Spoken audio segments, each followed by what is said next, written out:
정확히 알 수가 없어요. 유전자적인 차이가 아닌가 하고 보고 있는데 100%가 아니기 때문에 일부 친구들은 도움을 못 받아요. 굉장히 증상이 심함에도 불구하고.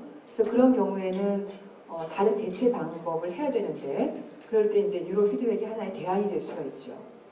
그래서 이제 그렇게 많이 쓰이기도 하고 또 어떤 경우에는 약물이 효과가 있는데 부작용이 심한 친구들도 있어요. 그런 경우에도 약물 용량을 적게 하면서 같이 병행하는 경우도 있고 그 다음에 약을 정말 원하지 않은 아이도 원하지 않고 도저히 못 먹겠다는 경우에도 쓰기도 하고 그래서 아직까지는 국내에서는 약물을 대체한다기보다는 약물을 병행하거나 조금 보완적인 성격이 강하고 특히 이제 나이가 어린 친구들 같은 경우에 약물 치료가 좀 어렵거든요. 그래서 그런 경우에는 이쪽으로 가는 경우가 많죠. 근데 아까 말씀을 하신 것처럼 횟수가 많이 돼야 돼요. 이건 어쩔 수 없는 한계점이에요. 횟수를 적게 하면 도움이 안 돼요. 또 한 가지는 그거를 하고 있는 아동이 얼만큼 동기부여가 돼 있느냐. 그냥 와서 그냥 앉아있다 가는 경우에는 이게 자기가 트레이닝을 안 하면 아무런 도움이 안 돼요. 근데 내가 정말 이거 변해야겠다. 이런 동기가 있는 친구들은 굉장히 잘 쫓아가고 도움을 많이 받습니다. 개인차가 많죠. 그러니까. 근데 이제 이게 학습장애에 대한 부분들은 결국 아까 학습장애가 여러 가지 뇌의 부분들에서 그 뇌기능에 저하가 있다고 했잖아요. 그러니까 거기에 해당하는 뇌기능을 활성화시켜주는 프로그램을 하는 거죠. 프로토콜을. 그래서 도움이 되는 경우도 있다고 보고가 되고 있습니다. 근데 국내는 아직 저희가 이제 그 미국이나 캐나다 같은 경우는 굉장히 역사가 오래되어 있는데 국내에 도입된 지가 많이 되지가 않았어요. 그래서 그 프로토콜을 이제 같이 쓰고 있는데 한국화된 거 그거는 좀 앞으로 필요한 부분입니다. 그러니까 대부분은 유사할 거라고 생각이 되지만 인종적인 또 차이가 있을 수 있거든요. 그러니까 항상 모든 치료적인 방법은 인종적인 차이를 고려를 좀 해야지 돼요. 그래서 그런 것 때문에 저희가 결론적으로 약물 치료하고 이거하고 어느 게 더 효과적이냐 그건 결론 내릴 수가 없어요. 연구된 게 아직 국내에서 없기 때문에. 근데 그거는 어떤 과학적인 그런 자료를 갖고서 실제 비교해보지 않으면 우리가 알 수가 없고 결국 이제 임상적인 경험이라든가 여러 가지 치료 사례들을 통해서 우리가 이제 알 수 있는 것들은 도움이 되는 친구들은 분명히 있다는 거죠. 있는데 그거를 잘 이제 적응증이 되는 걸 봐야지 되고 그다음에 아동마다 프로토콜이 있는데 그거를 잘 적용을 시키게 되면은 더 도움받을 수 있을 여지가 있고 근데 그건 저희가 예측할 수는 없어요. 어떤 아동이 더 효과가 좋을 거다 이건 알 수가 없는데 분명한 거는 동기부여가 돼 있는 아이들은 효과가 더 좋죠. 자기가 하겠다고 생각을 하고 트레이닝을 받으니까. 그래서 이거는 이제 어떤 조금 흔히 그냥 뭐 예를 들면 그 뭐죠 옛날에 MC 스퀘어인가? 네, 그것도 혹시 쓰세요? 그건 어떻습니까? MC 스퀘어는? 도움이 되세요? 여러분들 집중이 잘 돼서 아이 성적이 올랐다는 사람이 그래요. 그러니까 그거는 조금 기전이 다른데 그거는 좀 이렇게 외부에서 어떤 자극을 주는 거거든요. 그러니까 어떤 예를 들면은 원하는 파에 동조가 되는 파를 이렇게 주는 거죠. 보이거나 주거나 해서 거기에 뇌파가 동조하도록 만들어주는 것들이기 때문에 조금 이렇게 셀프 자기 트레이닝이라기보다는 그것도 트레이닝의 일종이긴 하지만 좀 외부적인 어떤 영향이 있죠. 자극이 있는 거죠. 근데 거기에 비해서 이 뉴로 피드백은 정말 내부적으로 자기가 트레이닝을 하는 거예요. 근데 정말 이제 그게 잘 됐었을 때는 자기가 트레이닝을 한 거기 때문에 잘 있게 되죠. 그게. 근데 외국 사례 보면 횟수가 40회로 끝나지 않고 굉장히 많아요. 그러니까 저희는 어찌 보면 조금 최소한도를 잡은 게 40회일 겁니다. 그래서 최소한 40회부터 얼마 이렇게 돼 있는데 그 중에서 이제 가장 적은 숫자를 아마 40회라고 잡았을 것 같아요. 네. 선생님도 뇌파하고 뇌가 활성화되는 그 읽기 같은 경우 아까 그 보여주신 그런 걸 보면은 어느 부분이 활성화되고 그런 게 있잖아요. 근데 그 뇌가 활성화되는 것과 뇌파랑은 어떤 상관관계가 상관관계가 있죠. 되는데 그 지역에서의 뇌파 상태가 어떤가 하는 걸 알 수가 있죠. 근데 아까 말씀드린 그거는 이제 큰 틀인 거고 예를 들면은 구역이 넓잖아요. 그러니까 어떤 아이들은 그 이제 앞머리 중에서도 이쪽 부분이 더 문제일 수도 있고 우리는 크게 이렇게 얘기하죠. 이 부위가 문제다 얘기하는데 어떤 아이는 여기가 더 활성화가 그렇기 때문에 이제 그걸 통해서 어떤 쭉 이렇게 붙여서 이제 이걸 측정을 하는데 여기 붙인 데서 뭐 이쪽 부분이 뭐 활성화가 적게 됐다 그러면 이쪽 부분을 더 이렇게 활성화시킨다든가 그런 프로토콜이 있어요. 그걸 뇌파로서 활성화시킬 수 있는 네. 결국은 이제 뇌파라는 게 뇌 기능을 반영하는 거거든요. 그러니까 뇌 기능이 저하되어 있다는 거죠. 그 부분에 있어서.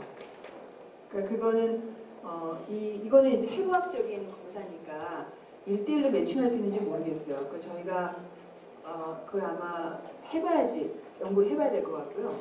근데 지금 이론적인 배경은 배치가 되게 돼 있죠. 그런데 임상에서는 그렇게 실제 우리나라에서 어떻게 되는지 데이터는 그게 들어온 지가 얼마 안 됐어요. 얼마 안 됐고 그래도 연구가 그냥 쉽게 이루어지지 않고요. 굉장히 과정이 복잡해요. 그러니까 벌써 이렇게 40회 이상 진행이 돼야 되니까 그러니까 단발적으로 끝날 수 있는 부분이 아니거든요. 근데 그러니까 제가 어떤 그냥 뭐 개인적인 경험을 말씀드릴 수도 있는 부분이지만 사실은 더 정확한 거는 저희가 개인적인 경험보다는 더 중요하고 의미가 있는 거는 정말 이렇게 어떤 다수가 있었을 때 어떤가 그게 더 중요하거든요. 왜냐하면 어떤 개인적인 부분들은 해당이 안 될 가능성이 굉장히 높아요. 다른 사람한테는. 근데 어떤 집단에서 나온 것들은 물론 그 집단하고 조금 차이가 있는 것도 있을 수 있지만 그래도 많은 경우에서는 여기 집단에 해당이 되기 때문에 조금 더 이렇게 적용하기가 이게 우리 아이한테 맞는가 그랬을 때 조금 더 이게 더 신빙성이 있을 수 있죠. 임상이시라면 선생님은 그 개인적인 경험이 어떠실지 지금 말씀드린 그런 부분들이에요.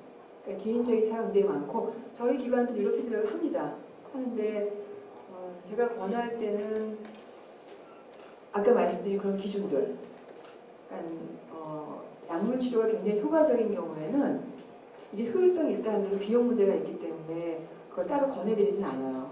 근데 약물 치료를 못할 만큼 부작용이 심하다든지 아니면은 약이 효과가 없는 경우 근데 증상을 도저히 그냥 지켜볼 수 없는 상태 그런 경우에서는 하는 경우가 있고 하게 되면은 이제 그 결과를 봤었을 때는 개인적인 차이가 많죠.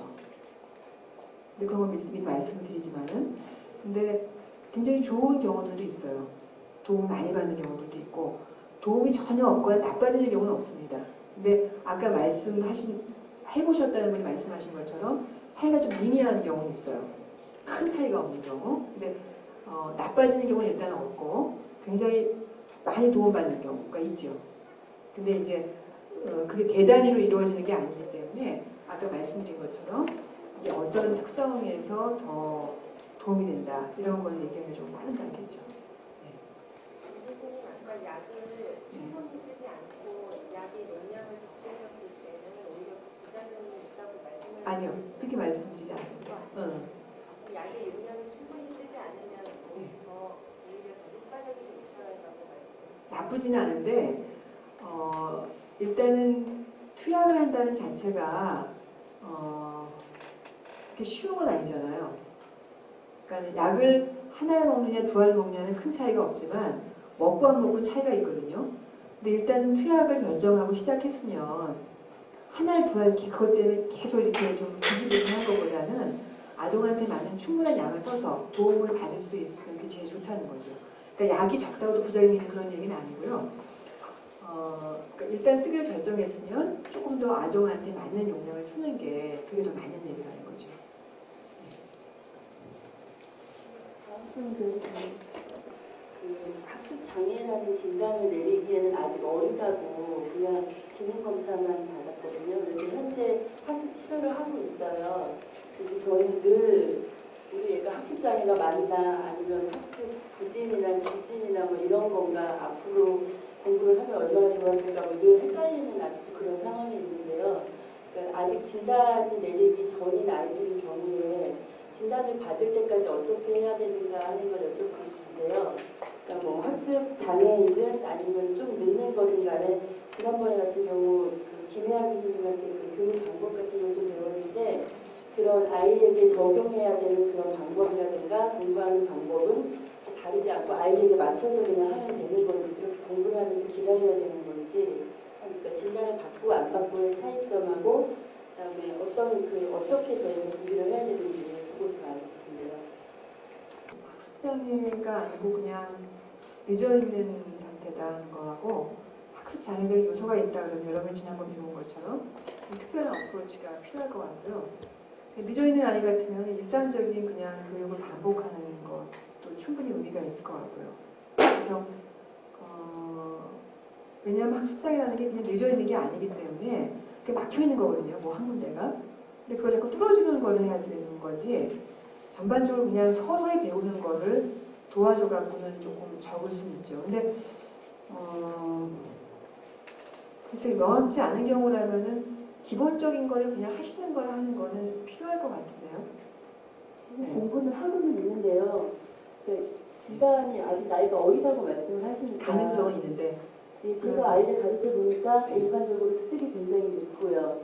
그러니까 아까 말씀하신 뭐 여러 가지 배운 걸 금방 잊어버린다든가 뭐 아니면 뭐 숫자 같은 걸 셀 때 아주 간단한 덧셈도 굉장히 오래 걸린다든가 물론 뭐 한 몇십 번을 하고 나면 좋아지는 느낌이 있지만 또다시 며칠 있다 해보면은 그때 있던 걸 또 잊어버리고 이런 증상들이 많이 이렇게 일치가 되는 게 많이 있어요. 그러면 지금 진단을 받지 못했으니까 그래서 더 헷갈리는 거죠. 어떻게 해야 되는지. 가능성이 높다면 조금 더 학습장애에 준하는 교육을 하시는 게 맞을 것 같아요. 근데 전혀 얘기할 수 없는 건 아닌 거고 어떤 확진을 하기는 어렵지만 경향성은 나오거든요. 7살 정도면. 그러면 그 검사하는 기관이나 뭐 그런 거에 따라서 좀 달라질 가능성이나 좀 더 정확도가 높아진다든가 아니면 좀 더 일찍 알 수 있다든가 뭐 그런 게 있나요? 저희 같은 경우는 그 소아 청소년 정신과에서 그냥 했거든요. 그리고 예를 들면 뭐 큰 대학병원에 간다든가 아니면 뭐 어디 그렇게 하면 좀 달라진다든가 좀 도움을 더 받는다든가 하는 게 있나요? 글쎄, 검사하는 도구가 저희가 기관에서 어떤 걸 하는지 제가 정확히 모르겠어서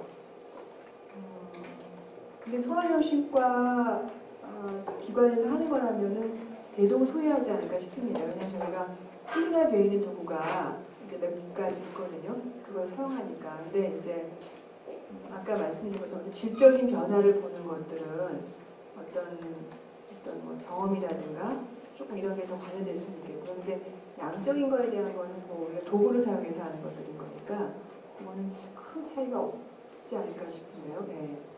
근데 지금 그 나이 또래 만 7세면은 만 7세라고 그러죠. 지금 우리나라 나이 7세예요. 만 6세. 만 6세가 안 된 거군요. 그러면은 조금 얘기하기 어렵죠. 네. 왜냐하면 나이 자체가 예를 들면 뭐 왼쪽 오른쪽 이런 거에 대한 개념들이 확실히 습득되는 나이부터 헷갈려가지고 우리가 그걸 문제가 있다고 보는 거지. 계속 이렇게 조금 빠른 아이들은 빨리 되지만 또 더딘 아이들은 또 더디 되잖아요. 그랬을 때 그거를 뭐 장애가 있다 없다 얘기하려면은 조금 빠른 단계라고 할 수가 있죠. 예. 만 6세가 안 됐으면 좀 어렵겠네요. 예. 그래서 일단 일상적인 그 교육이 맞으실 것 같고 그런 경향이 두드러진 게 아니었으면 정말 심한 아이들은 그게 좀 경향이 두드러지거든요. 근데 심한 편이 일반적인 아이들은 네. 네. 이제 학습 장애가 진단을 학습 장애인 아동이요. 그런 치료를 안 받고 그냥 그 학교에서 하는 공부만 하게 되면 어떻게 되나요? 많이 부족하죠. 앞으로도 계속 저기 이렇게 나아지는 게 없으면 제자리가 되지는 않는데 조금 더 나아질 여지가 있는 부분이 그걸 좀 나아지지 못하고 있죠. 제자리이지는 않습니다. 그러니까 아무것도 안 하지 않는 이상은 계속 자극을 받으면은 우리 뇌는 발달이 되고요. 좋아지죠. 그래서 물론 또래하고 계획 자체가 뭐 바뀌지 않더라도 계속 아이 입장으로 봐서 좋아지는데 근데 조금 더 이렇게 좀 거기에 특별한 어떤 그 결함이 있는 부분을 이렇게 자극 줄 수 있는 방법을 했었을 때보다는 조금 차이가 있겠죠. 그 지금 A 약물 먹고 있는 거 말고 학습적인 거에 뭐 다른 치료를 어떻게 받아야 됩니까?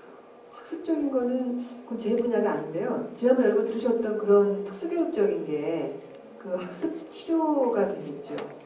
근데 학습 치료도 여러 종류가 있는데 그냥 왜 학습 부진을 대상으로 하는 왜 가외식으로 하는 거 그거는 조금 의미가 적어요. 그건 엄마들도 할 수 있으신 부분이죠. 그러니까는 그 아까 말씀드린 인지적인 결함하고 부합하는 교수법들이 필요하고 그래서 그냥 특수교육이죠. 그렇기 때문에. 근데 아직 국내에 그렇게 하시는 분이 제가 많지 않은 걸로 알고 있어요. 지금 조금 보급되고 있는 상태인 것 같고 공부하신 분들이 이렇게 각 그 지역으로 가셔서 좀 조금씩 하시는 걸로 제가 알고 있습니다.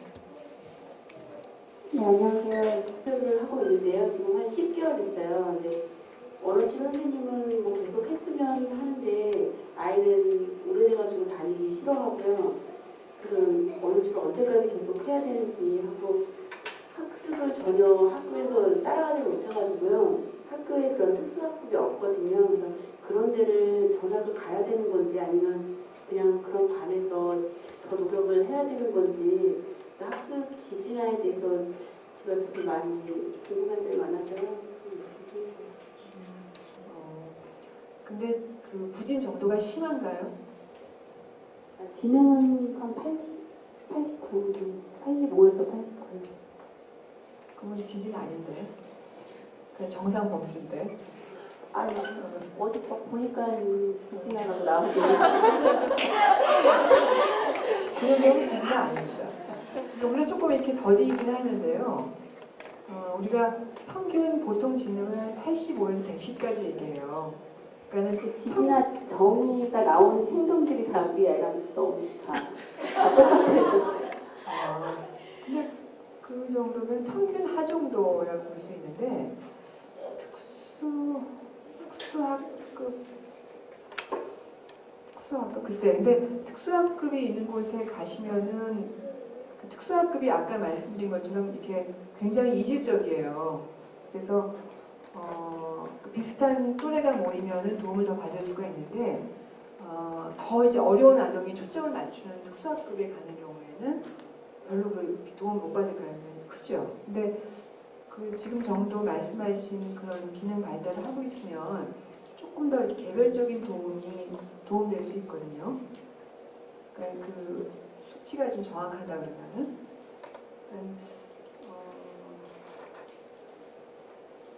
제가 생각하기에 좀 개인적으로 가장 좀 바람직한 형태는 그러니까 그 정도 상태면은 조금 이렇게 개별적으로 근데 그 도움이 하시는 분들이 또 정도에 따라 다르다고는 하더라고요. 네. 어떤 그 지역 사회는 그 신청을 하면 도움 선생님이 오신다고 그러더라고요. 반으로.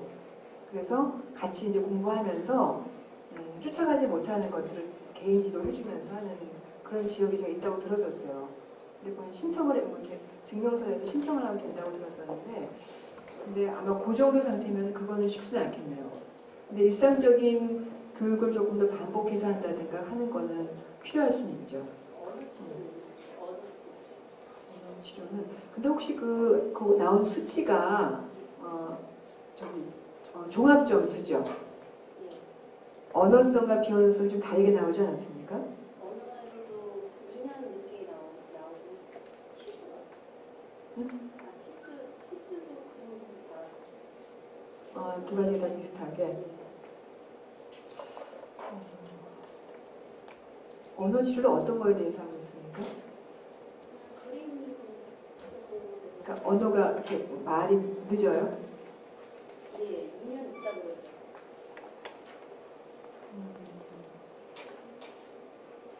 조금 그 지수하고는 잘 연결이 안 되는 것 같은데 실제 늦습니까? 어머니 보시기에.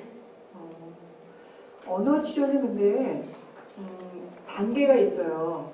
그래서 어떤 기본적인 소통을 대부분은 이제 목적으로 하고 있는데 특히 학동기 전까지는.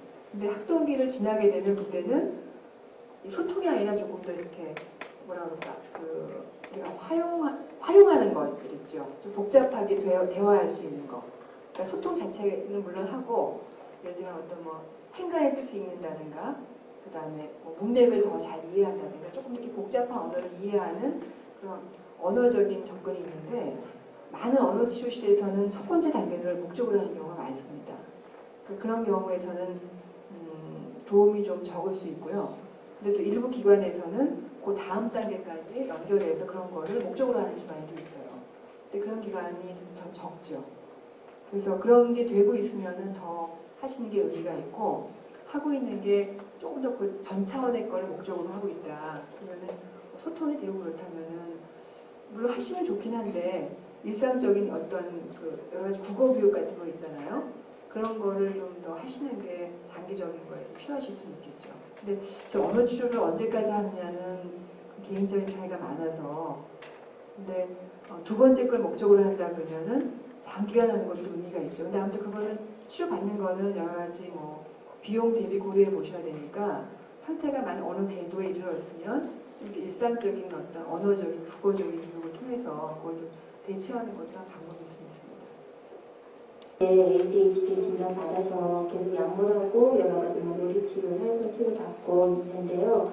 아이가 쓰기에 굉장히 힘들어해요. 그래서 이제 학교에서 수업을 받을 때도 뭐 집에서 이제 숙제를 하거나 할 때도 보통 아이들이 한 10분에 끝낼 수 있는 것을 우리 아이 같은 경우에는 뭐 거진 2시간 걸려서 쓰는 데 있어서 굉장히 어려워해요. 학교에서 수업을 받을 때도 다른 아이들은 다 끝냈는데 본인은 열심히 쓴다고 쓰는데 그 쓰는 속도가 굉장히 느리고, 쓰다가 또 이제 단기 기억력이 짧으니까 자기가 어디까지 썼는지를 잊어버려서 또 다시 쓰게 되고 하면서 이제 시간이 늘어나서 굉장히 쓰는데 어려움을 겪고 있거든요. 그래서 지금 그 쓰는 것을 조금 도와줄 수 있는 방법을 알고 싶고요. 이제 아이한테 맞는 뭐 구별화된 교수법을 사용해야 된다고 선생님께서 얘기해 주셨는데, 그 교수법을 엄마가 배울 수 있는 곳이 혹시 있는지, 또 특수교육 쪽에서 만약 공부를 한다면 추천하실 수 있는 기관이 있는지 여쭤보고 싶어요. 두 번째 질문은 제가 정확히 답변 드리기가 조금 어렵고요.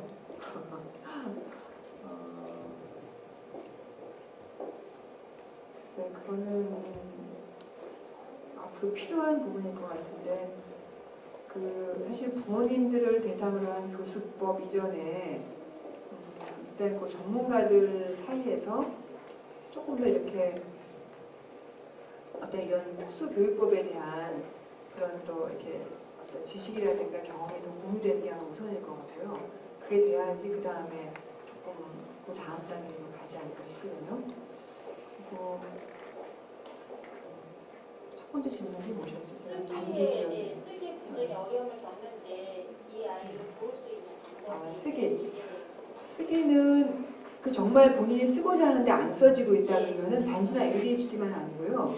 이 운동 기능 쪽에 어려움이 있을 가능성이 있어요. 네, 검사를 받아서 감각 검사를 받았어요, 지금. 그래서 감각 검사에서도 문제가 있다고 나왔고요. 그래서 이 아이는 자세 유지하는 데 어려움이 있기 때문에 쓰기에도 어려움이 있습니다라고 진단을 받았거든요. 그러시면 그런 쪽 도움 받는 게 필요하세요. 작업 치료라든가 감각 통합 같은 거. 작업 치료나 감각 통합 치료를 1년간은 했었는데 계속 꾸준히 더 받는 게 낫습니다. 그래서 산만하고 이런 부분 때문에 쓰지 못하는 경우도 있는데, 그게 아니라 정말 속도가 느려서 그런 거다 그러면은 이 쓰는 이 운동 기능 자체가 잘 협조가 안 되고 마음대로 안 되는 거예요. 그러니까 쓰는 걸로 안만 해갖고 도움이 안 되고, 기본적으로 쓰는 거랑 관련된 근육들을 또 강화시켜 준다든가 이렇게 조금 방법을 달리해 주는 게 오히려 그게 강화가 되면 쓰는 게 훨씬 나아질 수가 있죠. 그리고 조금 그러니까 참 우리나라 교육 체제가 어려운 체제인 게요. 모두 다 써야 되고 똑같이. 컴퓨터로 훨씬 좀 편리하지 않습니까? 컴퓨터가 훨씬 편한데 편리하죠. 선생님께서 그걸 허용하지 않으시니까 학교에서는 어차피 똑같이 그 아이들이 활동을 수행을 해야 되잖아요. 그러니까 이 아이가 특별하다는 것을 인정을 안 하시니까. 사실 원론적인 문제인데 물론 쓰기 연습하는 건 필요해요. 나중에 편지도 써야 되고 쓸 일이 있는데, 지금 대부분 보면은 저희가 직접 쓰는 경우가 요새 많이 줄었잖아요. 컴퓨터 많이 이용하거든요. 그래서 사실 정말 그런 거가 어려움이 있어서 대체할 수 있는 게 있는데, 그거를 아이를 이렇게 해서 그렇게 하는 게 옳은 거냐.